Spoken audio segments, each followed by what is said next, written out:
దయచేసి నేను కోరేది ఒకటే, బడ్జెట్ కంటే ఈ శాసనసభకు ప్రధానమైంది ఇంకోటి ఉండదు. ఈ శాసనసభకు అత్యంత ప్రాధాన్యత కలిగినటువంటి అంశం శాసనసభలో చర్చించాల్సిన అంశమే బడ్జెట్. బడ్జెట్కే టైం లేదంటే ఇది ఎక్కడి పద్ధతి అధ్యక్ష? ఒకరు కాదు, ప్రధాన ప్రతిపక్షంలో ఇద్దరు ముగ్గురు మాట్లాడేటువంటి ఆనవాయితీ ఉంటుంది. సో కైండ్లీ నేను మిమ్మల్ని కూడా లోపలికి వచ్చి కూడా రిక్వెస్ట్ చేసిన, బడ్జెట్ మీద ఎంత చర్చ జరిగితే మీకు ఇంకా 4 ఏళ్ళు మీ ప్రభుత్వానికి అవకాశం ఉంది. మేమేమన్నా తప్పులో ఒప్పులో ఎత్తి చూపితే అందులో న్యాయం ఉంటే మీరు సరి చేసుకుంటే మీకే మంచి పేరు వస్తుంది. బేసిజాలకు పోయి మమ్మల్ని మాట్లాడనీయక మా గొంతు నొక్కితే నష్టం జరిగేది మీకే. So you should take in a sportive manner. మేము చెప్పే దాంట్లో వాస్తవాలు తీసుకొని సరి చేసుకుంటే మీకే మంచి పేరు వస్తుంది.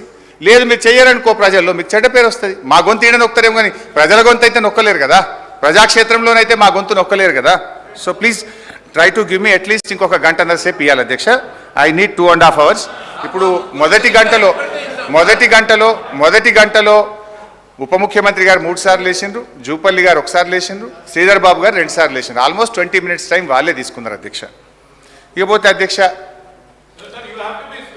2.5 hours ఏంటి సార్? అరే సార్ 1 hourలో సంక్షిప్తంగా చెప్పదలుచుకునేది వారికి కూడా తెలుసు అధ్యక్ష. ఆల్రెడీ 1 hour అయిపోయింది, ఇంకా 2.5 hours అంటే అధ్యక్ష. శ్రీధర్ బాబు గారు 1 hourలో 20 నిమిషాలు మీరే మధ్యలో ఇంటరప్ట్ చేసి చేయకపోతే ఈ పాటికి నాకు 20 నిమిషాలు సేవ్ అవుతుండే కదా సార్. స్పీకర్ సార్ నేను I don't want to waste my time sir.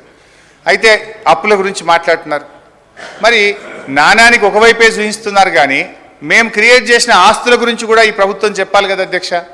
ఈరోజు మా ప్రభుత్వం వచ్చిన తర్వాత అధ్యక్ష మిషన్ భగీరథ కార్యక్రమం